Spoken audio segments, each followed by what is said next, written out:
最新2025年9月ケアンズの旅最終日9月9日火曜日です。スペイン旅行と違ってオーストラリアでは買い物をする予定はなかったのですが、サラダドレッシングやパンやクッキーなど美味しくて、今は超円安で日本で買っても高いので、スーツケースに余裕があれば買いたかったです。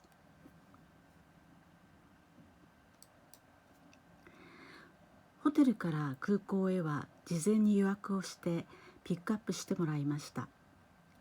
今回の旅ではアゴダを初めて使ってみたのですが、利用し続けるとディスカウント率が良くなるようで、2人で2800円くらいで済みました。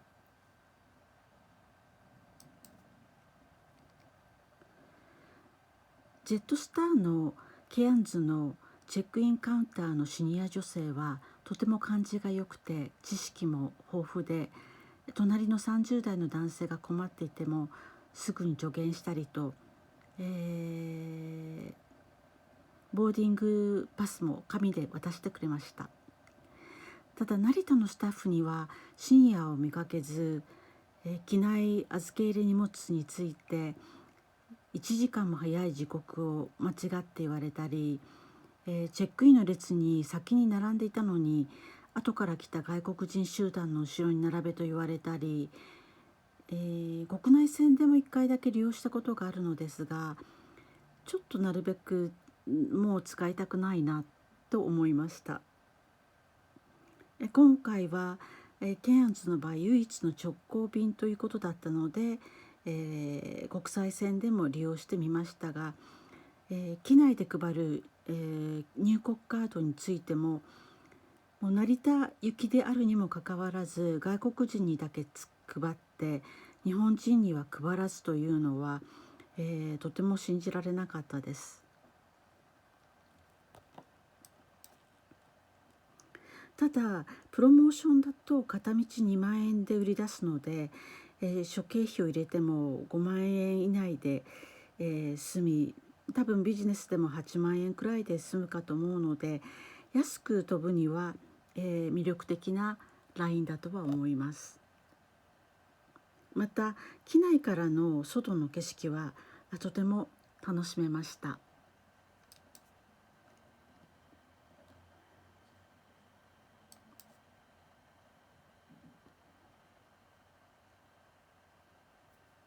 出発してから見下ろすケアンズ港の海の色は茶色ですが、離れるにつれてグレートバリアリーフの島々や美しい海が現れました。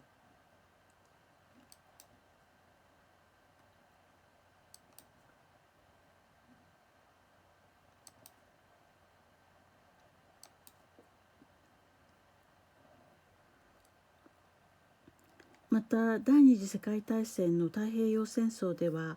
若者や一般市民男性が戦地に送られ亡くなっていますけれども、ソロモン海が見えた時は感慨深かったです。ガダルカナル島は、遥か先で見えませんでした。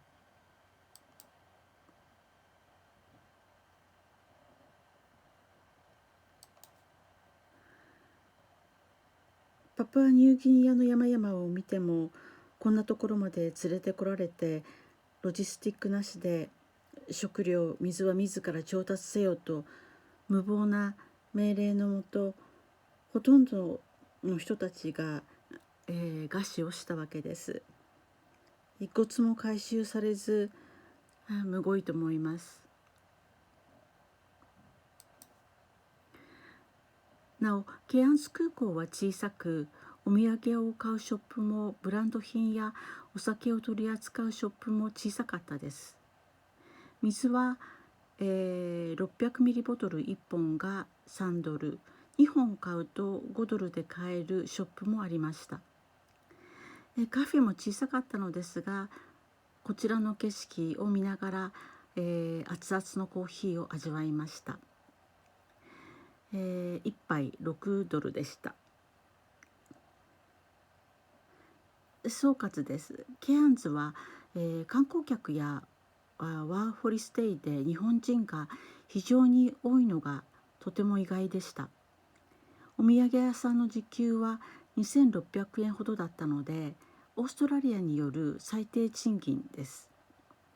ミドルやシニアの日本人の方たちも働いていて、驚きました。オーストラリアでは学校で日本語も学んでいるはずなのですが、その割には、ゴンドラのスカイレール以外は日本語サービスがなく、日本人スタッフは、とてもフレンドリーな方と、一切日本語で話しかけてこない人に、二分されていたように感じました。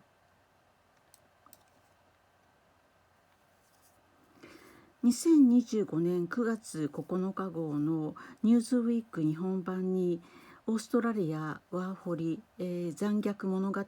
がルポとして大きく取り上げられていて、表紙画面にも、掲載されていました。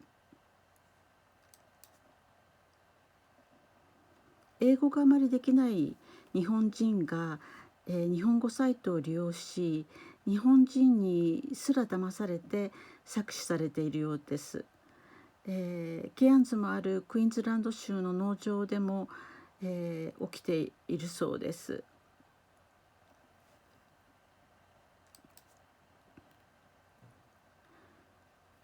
キュランダ、列車内で日本人の若者たちにも、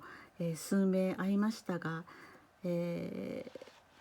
賢く安全に生きてほしいと思います。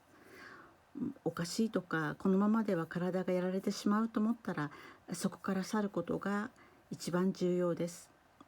保証とか行政に訴えるとなると、やはりその国の言語、オーストラリアなら英語をそれなりに話し、かつ文章を読み、こちらの主張を書くことも必要になります。また、ホテルピックアップツアーの場合は要注意です。別の場所を指定された場合には、前日には、現地チェックをしておいた方がいいです。